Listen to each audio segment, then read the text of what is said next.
आज हम इस वीडियो में ह्यूमन ब्लड को कंप्लीट कर देंगे। इसके अंदर जो भी सब कुछ है उसको पढ़ लेंगे आज हम। ओके जी, तो आओ फिर स्टार्ट करते हैं ह्यूमन ब्लड के बारे में। तो सबसे पहले हम इसके फिजिकल करैक्टर्स देखेंगे। फिजिकल करैक्टर्स का मतलब है कि भाई इसको यदि हम बाहर से देखें तो कैसा दिखता है। आपको पता ही है हमारा ब्लड रेड कलर का होता है। तो देखो, रेड वेस्कुलर कनेक्टिव टिश्यू है। सबसे पहले ब्लड कैसा है? रेड वेस्कुलर कनेक्टिव टिश्यू है और ये ओपैक है। ओपैक मतलब अपारदर्शिता, यानी कि इसके आर पार नहीं देखा जा सकता है। और स्टिकी है। स्टिकी मतलब चिपचिपा है।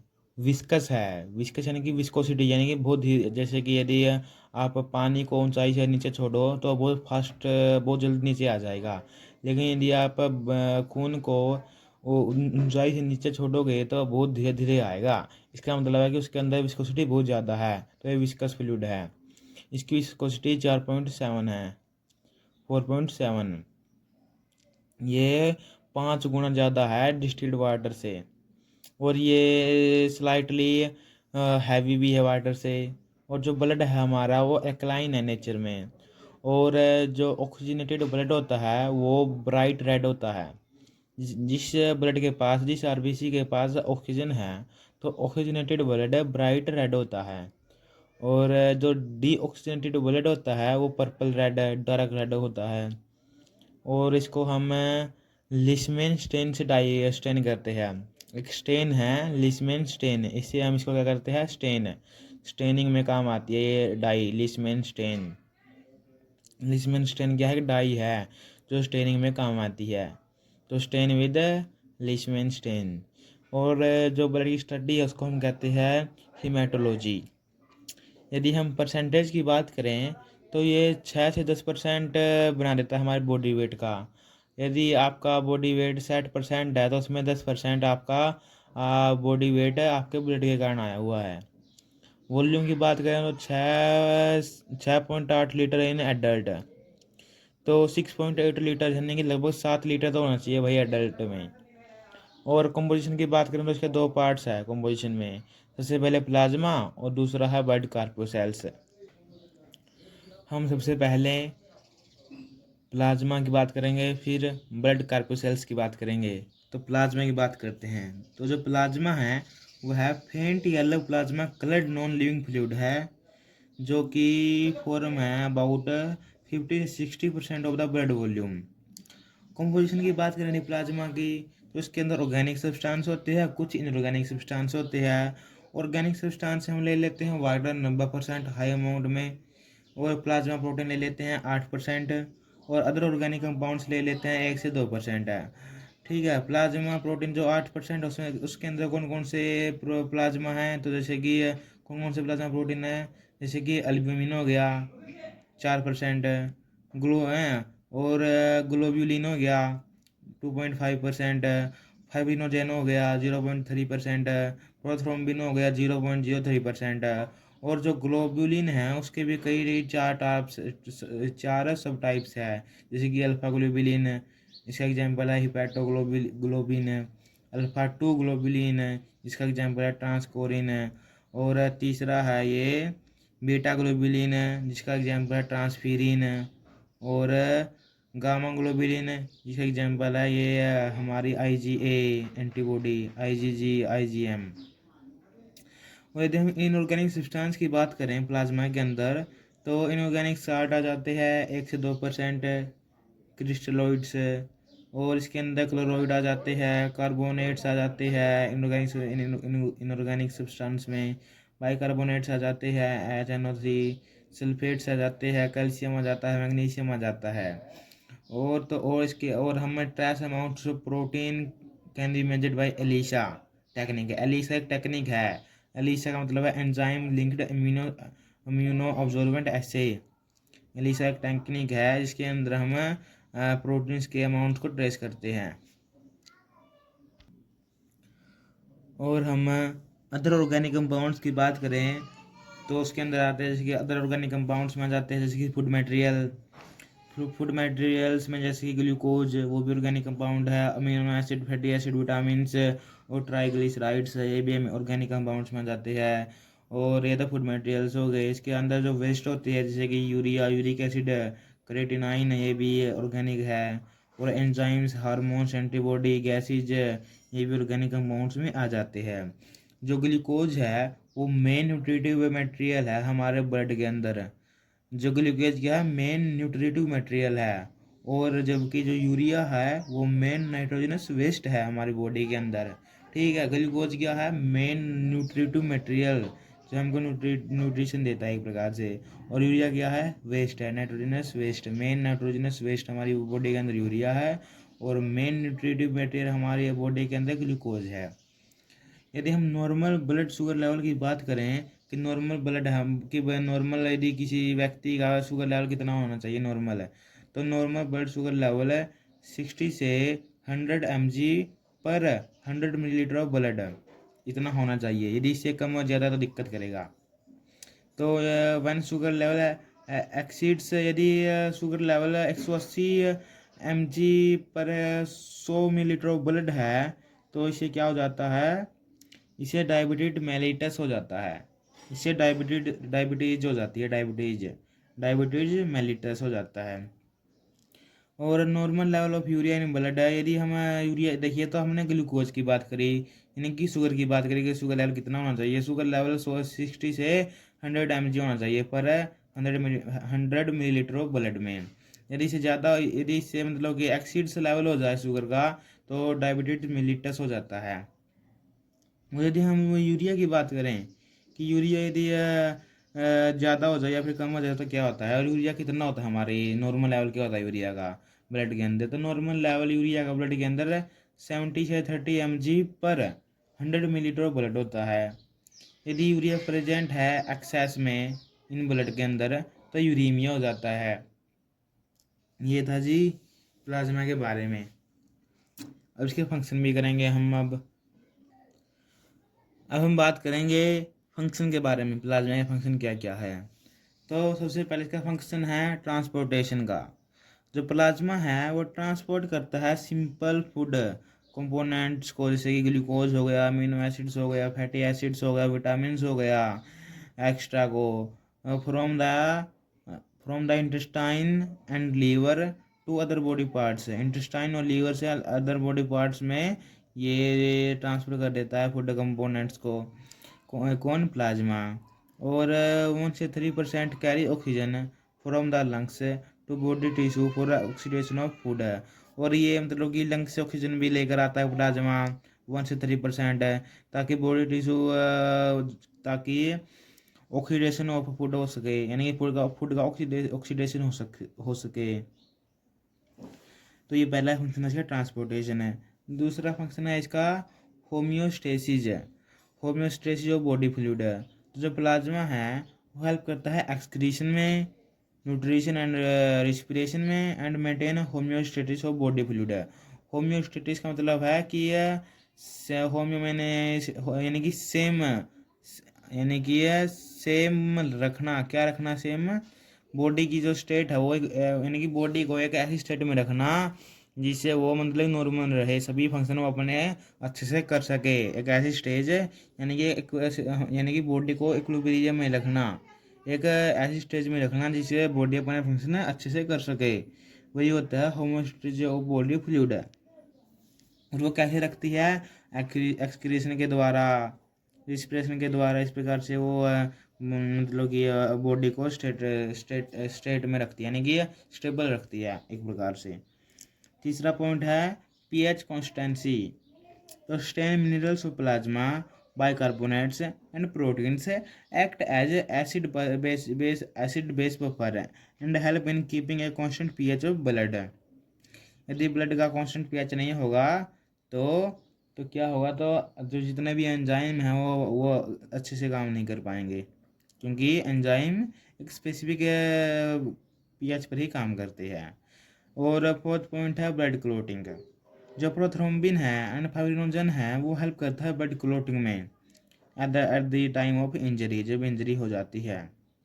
क्योंकि जो प्रोथ्रोम्बिन और फाइब्रिनोजन है प्लाज्मा के ही पार्ट्स है, तो prothrombin and fibrinogen help in blood clotting eight the time of injury. और फिफ्थ पॉइंट है प्रोवाइड इम्यूनिटी। हमने इसके अंदर हमने पढ़ा था ग्लोबुलिन पढ़ा था हमने। ग्लोबुलिन के अंदर हमने पढ़ा था क्या कि गामा ग्लोबुलिनो प्रोटीन से उसके अंदर एंटीबॉडी थी, वो हमको इम्यूनिटी प्रोवाइड करवाती है जी। नेक्स्ट 6 पॉइंट है ऑस्मोटिक टेंशन। ऑस्मोटिक टेंशन भी मेंटेन करता है ये प्लाज्मा, और ये मिडलमैन के रूप में भी काम करता है for exchange of materials between the blood and body cells, और ट्रांसपोर्टेशन ऑफ लिपिड्स भी करता है, ट्रांसपोर्टेशन ऑफ मिनरल्स भी करता है, और ये फोटस की ग्रोथ भी करवाता है, जो पेट के अंदर बच्चा होता है उसकी भी ग्रोथ करवाता है ये।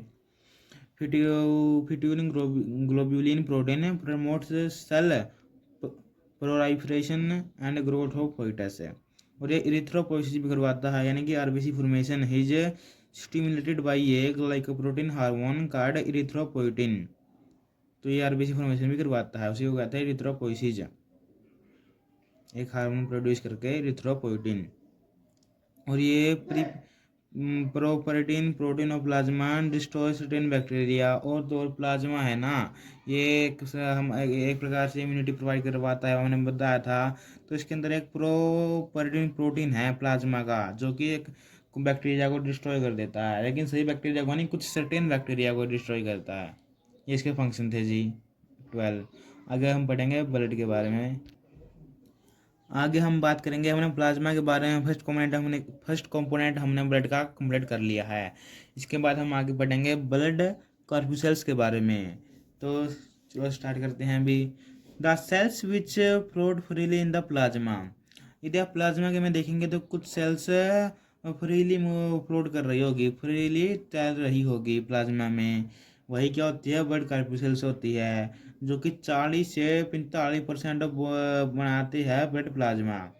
फॉर्म 40 से 45 ऑफ ब्लड प्लाज्मा। इसके 3 टाइप्स है, इथ्रोसाइट्स, ल्यूकोसाइट्स और ब्लड प्लेटलेट्स। सबसे पहले हम बात करेंगे इथ्रोसाइट्स कि इथ्रोसाइट्स क्या होता है। तो जो इथ्रोसाइट्स है ये एक ग्रीक वर्ड है, जो दो शब्दों से मिलकर बना हुआ है। फर्स्ट है इथ्रोस, इरिथ्रोस का मतलब है रेड, और काइटोस का मतलब है सेल, यानी कि रेड सेल।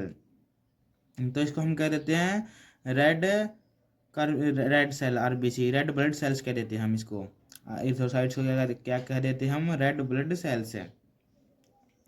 यदि इसकी शेप की बात करें तो इन ऑल वर्टिब्रेट्स, जितने भी वर्टिब्रेट्स है एक मैमल्स को छोड़कर, उनकी जो आरबीसी का शेप है वो ओवल, बाइकॉन्वेक्स, न्यूक्लिएटेड होता है।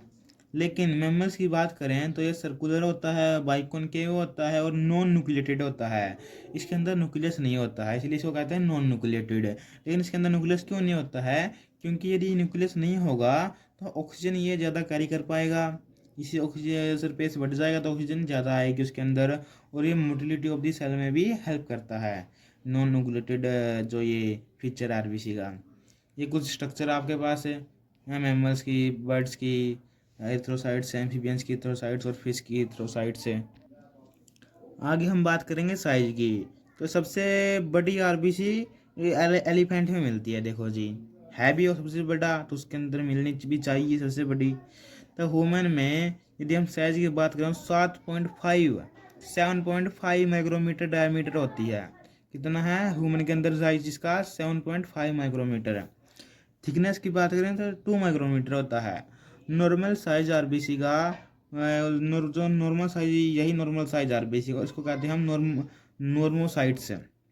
नॉर्मोसाइट्स क्या है, जो आरबीसी का नॉर्मल साइज होता है। आरबीसी का नॉर्मल साइज क्या है, 7.5 micrometre in diameter and thickness होनी चाहिए 2 माइक्रोमीटर, यही नॉर्मल साइज है। व्हील, जबकि इन पैथोलॉजिकल कंडीशन आरबीसी में भी मैक्रोसाइट्स और माइक्रोसाइट्स, लेकिन कुछ पैथोलॉजिकल कंडीशन में जो आरबीसी का साइज है वो ज़्यादा भी हो सकता है, यानी कि मैक्रो भी हो सकता है, और माइक्रो यानी कि स्मॉल साइज भी हो सकता है। हाँ जी, तो आगे हम बात करेंगे नंबर की। तो आरबीसी का नंबर ज़्यादा होता है डब्ल्यूबीसी से, ठीक है। तो ये मैन के अंदर 5 से 5.5 मिलियन पर क्यूबिक मिलीमीटर ऑफ ब्लड होता है, यानी कि मैन के अंदर कितना नंबर होता है, 5 से 5.5 मिलियन पर क्यूबिक मिलीमीटर ऑफ ब्लड होता है। और वोमेन के अंदर 4.5 से 5.0 यानी कि 4.5 से 5 मिलियन होता है। और इन्फेंट्स के अंदर बहुत ज़्यादा होता है। क्यों? क्योंकि उसको विकास करना है भी अपना, इसलिए इन्फेंट्स के अंदर 6 से 7 मिलियन होता है। सबसे अधिक किसके अंदर है? इन्फेंट्स यानी कि जो न्यूबॉर्न बेबी है। इसके बाद हीमोसाइटोमीटर है। हीमोसाइटोमीटर क्या है? एक डिवाइस है जो आरबीसी की काउंट करने में है मदद करता है। यानी कि ये हम इससे आरबीसी का काउंट पता लगा सकते हैं कि आरबीसी कितनी है। आरबीसी का नंबर बताने वाले डिवाइस को कहते हैं हीमोसाइटोमीटर। यदि आरबीसी का नंबर इंक्रीज हो सकता है दो दो टाइप से। यानी कि जो आरबीसी का नंबर है वो दो कारण से इंक्रीज हो सकता है। एक तो जब आप एक्सरसाइज कर रहे हो, रनिंग कर रहे हो, तब बॉडी को हाई अमाउंट ऑफ यानी कि ऑक्सीजन चाहिए है, तो क्या करता है? तो आरबीसी का मतलब कि आरबीसी का जो नंबर है वो इंक्रीज हो जाता है ताकि सभी बॉडी पार्ट्स को ऑक्सीजन मिल सके। तो जब आप रेसिंग करते हो, एक्सरसाइज करते हो, तब इसकी प्रोडक्शन ज़्यादा हो जाती है। और दूसरी है जब हम हाई एल्टीट्यूड पर जाते हैं, तब भी आरबीसी का नंबर क्या हो जाता है? इंक्रीज हो जाता है। क्यों हो जाता है? क्योंकि वहाँ पर हाई एल्टीट्यूड पर हमको कम ऑक्सीजन मिलती है। इसलिए कम ऑक्सीजन मिलने के कारण आरबीसी का नंबर ज़्यादा हो जाता है ताकि अधिक से अधिक ऑक्सीजन मिल सके और सभी बॉडी पार्ट्स तक पहुँचा सके। और इस मैकेनिज्म हम कहते हैं कंपनसेटरी मैकेनिज्म। जो आरबीसी काउंट है वो डिक्रीज हो जाता है ड्यू टू सेवरल रीजन। उसको हम कहते हैं एनीमिया। एनीमिया का क्या मतलब है? कि आरबीसी का जो नंबर है वो कम हो गया। एनीमिया का मतलब है blood loss in several reasons है। जैसे कि मेगालोब्लास्टिक एनीमिया है। जो मेगालोब्लास्टिक एनीमिया है, ये ये कब होता है? जब विटामिन B12 की और फोलिक एसिड की डेफिशिएंसी हो जाए बॉडी के अंदर, तो मेगालोब्लास्टिक एनीमिया होता है। इसके बाद है प्लास्टिक एनीमिया। ये कब होता है? ये सेलुलर डिप्रेशन और फोलिक एसिड के कारण होता है। सीवियर डिप्रेशन और erythropoiesis in red bone marrow. तो अप्लास्टिक एनीमिया कब होता है? जब कुछ सेवियर डिप्रेशन हो या फिर फोलिक एसिड की कमी के कारण। यदि हम इसके कलर की बात करें तो जब हम सिंगल आरबीसी को देखेंगे तो येलो दिखेगी। वो देख लो, चला पाट दी दी मैं उधर नुगा के लाल खून देख ले। जब सिंगल देखेंगे तो कैसे दिखेंगी? येलो दिखेगी। और यदि हम बल्क में देखेंगे यानी कि समूह में देखेंगे, यदि हम बहुत सारे आरबीसी को देखेंगे, बल्क में देखेंगे, तो रेड दिखेगी। रेड क्यों दिखेगी? Due to presence of colloidal solution of iron containing pigment है हीमोग्लोबिन इन देयर साइटोप्लाज्म। क्योंकि आरबीसी के साइटोप्लाज्म में हीमोग्लोबिन नाम का पिगमेंट होता है, उसी के कारण हमको आरबीसी रेड दिखेगी। स्ट्रक्चर की बात करें तो आरबीसी का स्ट्रक्चर की बात करें यदि हम, तो RBC bounded by N elastic and semi permeable plasma membrane. जो आरबीसी है वो बाउंडेड है इलास्टिक और सेमी परमेबल प्लाज्मा मेम्ब्रेन। यानी कि हम कह सकते हैं कि प्लाज्मा की आरबीसी की जो सबसे आउटरमोस्ट लेयर है वो प्लाज्मा मेम्ब्रेन है, जो कि बहुत इलास्टिक है, लचीली है और सेमी परमेबल है। यानी कि सभी ऐसी चीज़ों को अंदर नहीं आने देती, कुछ ही चीज़ें आएंगी, तो सेमी परमेबल है। और outer surface of its cell membrane, जिसका आउटर सरफेस है प्लाज्मा मेम्ब्रेन का, इसके अंदर इसके जो आउटर सरफेस क्या है प्लाज्मा, उसका आरबीसी का प्लाज्मा मेम्ब्रेन है। तो प्लाज्मा मेम्ब्रेन के सरफेस पर है कुछ ग्लाइकोप्रोटीन प्रोटीन्स है जो कि कंटेन करते हैं ब्लड ग्रुप और एंटीजेंस को। और इसके इनर सरफेस पर है स्पेक्ट्रिन प्रोटीन प्रेजेंट होते हैं जो कि बाइकॉन्केव टाइप के होते हैं। और जो आरबीसी साइटोप्लाज्म है उसके अंदर purple coloured iron containing respiratory pigment होता है, जिसको हम कहते हैं हीमोग्लोबिन। आरबीसी के साइटोप्लाज्म में कैसा है? हीमोग्लोबिन। जो कैसा है? Purple coloured iron containing respiratory pigment है, जिसको हम कहते हैं हीमोग्लोबिन। और जो हीमोग्लोबिन है वो कॉन्जुगेटेड प्रोटीन का बना हुआ है, जो कि जिसके पास 4 हीम ग्रुप्स है। Each haem group contain iron and a protein जिसको हम कहते हैं ग्लोबुलिन, जो कि 4 पॉलीपेप्टाइड चेन का बना हुआ होता है, 2 अल्फा और 2 बीटा। और 95% of dry weights of the RBC due to haemoglobin. और 95% वेट है ना जो आरबीसी का, वो हीमोग्लोबिन के कारण ही आता है। देख लो अभी कितना है हीमोग्लोबिन। अब हम बात करेंगे लाइफ स्पैन की, आरबीसी कितने समय तक जीती है। तो जो ह्यूमन में आरबीसी का जो लाइफ स्पैन है वो 115 से 120 दिनों का होता है बस। 115 से 120 दिनों का होता है बस। और फ्रो के अंदर 100 दिन का होता है। और रैबिट्स के अंदर 50 से 70 दिनों का होता है। और ह्यूमन के अंदर 115 से 120 दिनों का होता है। Hemolyzed at the rate of 2.5 million per second।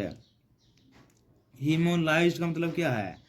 Old and porn erythrocytes यानी कि RBC destroy in liver, bone marrow and graveyard of RBC, इसको हम स्प्लिनिंग कहते हैं। इसी प्रोसेस को हम हीमोलाइसिस कहते हैं। हीमोलाइसिस का मतलब क्या है कि आरबीसी का मरना। कहाँ मरना? डिस्ट्रॉय कहाँ हो जाती है आरबीसी? जाके लीवर में, बोन मैरो में, और जो ग्रेवयार्ड है आरबीसी का स्प्लेन उसके अंदर है। तो इसी को हम क्या कहते हैं? हीमोलाइसिस कहते हैं। और जो आरबीसी हीमोलाइसिस हो चुकी है उसको हम कहते हैं हीमोलाइज्ड आरबीसी। और क्या रेट है हीमोलाइज्ड की? 2.5 मिलियन पर सेकेंड है। देख लो अभी कितनी रेट है। और आरबीसी जो डिस्ट्रॉय आरबीसी है उसका नेम है हीमोलाइज्ड। ये जो डिस्ट्रॉय आरबीसी है उसका जो उसके अंदर जो हीमोग्लोबिन है वो चेंज हो जाता है हीमोसाइडरिन में, बिलीरुबिन में और बिलीवर्डिन में। जो हीमोसाइडरिन है वो आयरन कंटेनिंग पिगमेंट है। और बिलीरुबिन और बिलीवर्डिन बाइल पिगमेंट है जो कि बॉडी से निकल जाते हैं। बाइल पिगमेंट क्या करते हैं? ये बाइल पिगमेंट ये बॉडी एक्सपेल आउट हो जाते हैं। जो हमारी टट्टी होती है उसी को कलर कौन देता है? उसको कलर कौन देता है? बाइल पिगमेंट देता है। इसलिए इसने लिख दिया गया है निकल जाते हैं बॉडी से बाहर। इसके बाद आयरन कंटेनिंग पिगमेंट हो पर हीमोसिडरिन, ये आयरन स्टोर हो जाता है लीवर में और फर्दर यूज के लिए। और इस फॉर्मेशन की बात करने दी हम आरबीसी की तो 72 तो इरिथ्रोपोइसिस है। इरिथ्रोपोइसिस है आरबीसी की फॉर्मेशन को हम इरिथ्रोपोइसिस कहते हैं, जो कि कितने दिनों में होती है? 3 डेज में। 22 हावर्स इन ह्यूमन, 3 दिनों में ये बन जाती है आरबीसी। फॉर्मेशन 3 दिनों में हो जाती है आरबीसी की। और कितने दिनों तक चलती है? 115 से 20 दिनों तक जीती है। एथ्रोपोइटिक ऑर्गन क्या है?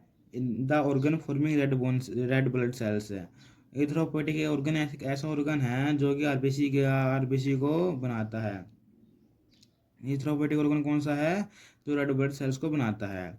इट अगर इन द प्रेजेंस ऑफ ग्लाइकोप्रोटीनेसिस हार्मोन, और ये तभी होगा, आरबीसी तभी बनेगी जब ग्लाइकोप्रोटीनेसिस हार्मोन होगा।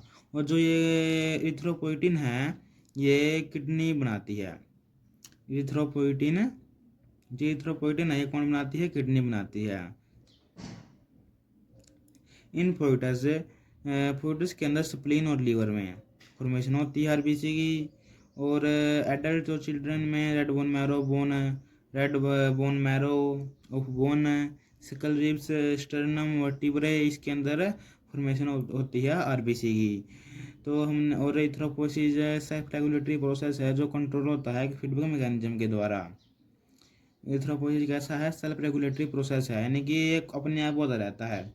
और ये कंट्रोल होता है फीडबैक मैकेनिज्म के द्वारा। फीडबैक मैकेनिज्म को हम आगे देखेंगे। और यहाँ पर हमको बात ये याद रखनी है कि जो आरबीसी की फॉर्मेशन है वो 3 डेज में हो जाता है, यानी कि 22 हावर्स में। और आरबीसी की फॉर्मेशन को हम इथ्रोपोसिस कहते हैं। और एक इथ्रोपोइटिक ऑर्गन है जो कि आरबीसी को बनाता है। और उसके लिए एक हार्मोन है इथ्रोपोइटिन जो कि किडनी सीक्रेट करती है। इथ्रोपोइसिस है जो यानी कि आरबीसी का बनना है वो कंट्रोल होता है आयरन और प्रोटीन के द्वारा। और जबकि जो आरबीसी की मैचुरेशन है, आरबीसी की जो ग्रोथ है वो B12 और फोलिक एसिड के द्वारा होती है। और B12 और फोलिक एसिड इथ्रोसाइड्स मैच्योरिंग फैक्टर्स है, और यदि इसकी डिफिशियंसी हो जाए B12 और फोलिक एसिड की तो एनीमिया हो जाता है। और जो स्प्लीन है वो blood bank of the body है और ग्रेवयार्ड ऑफ आरबीसी भी है। अभी हमने पीछे फीडबैक मैकेनिज्म की बात करी थी, तो फीडबैक कंट्रोल ऑफ हिट्रोपोइसिस यानी कि फीडबैक मैकेनिज्म होता क्या है। तो अब ये देखो, ये है फीडबैक मैकेनिज्म, जो ये 6 स्टेप लिखे हुए हैं कि यदि हम हाई एल्टीट्यूड पर जाएंगे तो आरबीसी का नंबर डिक्रीज हो जाएगा। ठीक है, हाई एल्टीट्यूड पर आरबीसी का नंबर डिक्रीज हो जाएगा। इसके कारण आरबीसी का नंबर डिक्रीज होने के कारण जो ऑक्सीजन की सप्लाई है वो अच्छे से नहीं होगी, तो ऑक्सीजन की सप्लाई इन बॉडी टिश्यू में रुक जाएगी, सभी बॉडी पार्ट्स में नहीं पहुंच पाएगा ऑक्सीजन। क्यों? क्योंकि आरबीसी का नंबर कम हो गया इसलिए। तो जो किडनी है वो इथ्रोपोइटिन सीक्रेट करेगी ब्लड के अंदर। इथ्रोपोइटिन है, इथ्रोपोइटिन एक ऐसा हार्मोन है जो कि ये कहता है कि भाई आरबीसी बनाओ, हमको जरूरत है, बॉडी को जरूरत है रे आरबीसी बनाओ। तो किडनी ने इथ्रोपोइटिन सीक्रेट किया बॉडी के अंदर, तो आरबीसी फॉर्म बनेगी बाय इथ्रोपोइसिस। इथ्रोपोइ यानी कि एक इथ्रोपोइसिस क्या है, जो प्रोसेस है आरबीसी फॉर्मेशन की इन रेड बोन मैरो। तो इथ्रोपोइटिन के सीक्रेट होते ही इथ्रोपोइसिस की प्रोसेस शुरू हो जाएगी रेड बोन मैरो में, और इथ्रोसाइट्स का नंबर बढ़ जाएगा और ऑक्सीजन की सप्लाई भी बढ़ जाएगी। क्यों? क्योंकि आरबीसी का नंबर बढ़ चुका है। यह है फीडबैक मैकेनिज्म, इसको फीडबैक कंट्रोल ऑफ इथ्रोपोइसिस भी कहते हैं। फंक्शन की बात करें तो ये पीएच कांस्टेंट रखता है और high affinity for oxygen and carry about 97 से 99% of oxygen from the lungs and 1 molecule haemoglobin carry 4 molecule of oxygen. 1 RBC can transport about 1120 million oxygen molecules in the it's life span. ये लो, ये 2 function भी बहुत है, यदि आपको ज़्यादा लिखने हो तो लिख सकते हैं, लेकिन तो अभी बहुत है। हाँ जी, तो हम क्या कर रहे थे, हम ब्लड पढ़ रहे थे, ह्यूमन ब्लड। उसके अंदर हमने कंपोनेंट्स पढ़े थे उसके 2। सबसे पहला कंपोनेंट उसका क्या था, प्लाज्मा, और दूसरा था उसका ब्लड कार्पोसेल्स है। प्लाज्मा हमने कंप्लीट कर दिया था, हम चल रहे थे ब्लड कार्पोसेल्स पर। तो ब्लड कार्पोसेल्स से पहले हमने पढ़ा था, उसके बाद क्या पढ़ा था हमने, उसके ब्लड कार्पोसेल्स में 3 पार्ट्स थे। सबसे पहले आरबीसी, फिर डब्ल्यूबीसी, और फिर क्या था, प्लेटलेट्स थी। तो हमने आरबीसी यानी कि इथ्रोसाइट्स के बारे में पढ़ लिया। अब हम पढ़ेंगे डब्ल्यूबीसी, ल्यूकोसाइट्स के बारे में। तो चलो अभी स्टार्ट करते हैं सेकंड, ल्यूकोसाइट्स। तो जैसे हमने पढ़ा था इथ्रोसाइट्स में कि वो ग्रीक वर्ड था, वैसे ही ल्यूकोसाइट्स भी एक ग्रीक वर्ड है जो आया है ल्यूको यानी कि वाइट, और काइटोस यानी कि सेल है। तो ये क्या बन गया, वाइट ब्लड सेल है, यानी कि वाइट ब्लड कार्पोसेल्स है। यदि हम शेप की बात करें तो यह राउंडेड है और अमेबॉइड है, न्यूक्लिएटेड है, इसके अंदर न्यूक्लियस है, और नॉन पिगमेंटेड सेल है, और they are capable of coming out of the body capillary by amoeboid movement. इसलिए इसी को क्या कहते हैं, डाई एपिडेसिस, यानी कि इसके अमीबॉइड मूवमेंट के कारण, अमीबॉइड शेप होने के कारण ये डायापेडेसिस मूवमेंट दिखा सकती है। डायापेडेसिस क्या है, एक डायापेडेसिस एक ऐसी कैपेबिलिटी है, यानी कि कैपेसिटी है। डायापेडेसिस एक ऐसी कैपेसिटी है जिससे कोई भी जो सेल है वो कैपिलरी से बाहर आ जाती है। क्यों हो जाती है? क्योंकि उसका शेप ही ऐसा है, कोई किसी एमीबॉइड शेप है उसका, तो वह कोई भी शेप लेकर कैपिलरी से बाहर आ जाती है। इसको हम कहते हैं डायापेडेसिस। तो जो डायापेडेसिस है ये केवल आरबीसी के डब्ल्यूबीसी के पास होता है, आरबीसी के पास नहीं होता है। आरबीसी है वो कैपिलरी से बाहर नहीं आ सकती है, इसलिए वो डायापेडेसिस भी नहीं दिखा सकती है। लेकिन डब्ल्यूबीसी और कैपिलरी से बाहर आ सकती है, इसलिए डायापेडेसिस दिखा सकती है। यदि साइज की बात करें तो आरबीसी का साइज बड़ा है डब्ल्यूबीसी से, 8 से 15 माइक्रोमीटर है, और यहाँ तक कि 20 माइक्रोमीटर भी मिल सकती है। यदि नंबर की बात करें तो आरबीसी का नंबर ज़्यादा है डब्ल्यूबीसी से। यदि हम मैन और वुमेन के बारे में बात करें तो लगभग 5000 से 10,000 पर मिलीमीटर क्यूब, इतना नंबर तो होना चाहिए। जो ल्यूकोसाइटोसिस है, यानी कि at the time of disease and infection in body then produce 20,000 से 30,000 पर millilitre of WBC for defence. This rise in WBC count is called leucocytosis. Leucocytosis क्या है? देखो, हम जानते हैं कि हमारा जब मतलब कि डिफेंस में हमारी बॉडी डिफेंस में आरबीसी का बहुत महत्वपूर्ण योगदान है। तो आरबीसी अपना नंबर बहुत ज़्यादा कर लेती है ताकि जब डिफेंस का काम आए तो हम अच्छे से डिफेंस कर सकें अपनी बॉडी को। उसके लिए हमको क्या चाहिए? ज़्यादा से ज़्यादा आरबीसी का नंबर होना चाहिए। तो उस समय बहुत ज़्यादा ये 20,000 ये उस समय ये 20,000 से 30,000 पर मिलीमीटर क्यूब पर प्रोड्यूस हो जाते हैं। इतनी बन जाती, बहुत ज़्यादा नंबर में बन जाती है। उसी को हम कहते हैं ल्यूकोसाइटोसिस है। और ल्यूकोपेनिया क्या है? जब WBC अकाउंट 4,000 से नीचे गिर जाए तो वो होता है ल्यूकोपेनिया। और ल्यूकीमिया क्या है? यह ब्लड कैंसर है। ल्यूकीमिया क्या है? ब्लड कैंसर है। ल्यूकोपोइसिस क्या है? Formation of WBC in lamp है, बोन मैरो, स्प्लीन है, थैमस है। इनमें ये क्या है? ये है ल्यूकोपोइसिस है। आगे हम बात करेंगे इसके टाइप्स की। इसके दो टाइप्स है, ग्रैनुलोसाइट्स और ग्रैनुलोसाइट्स है।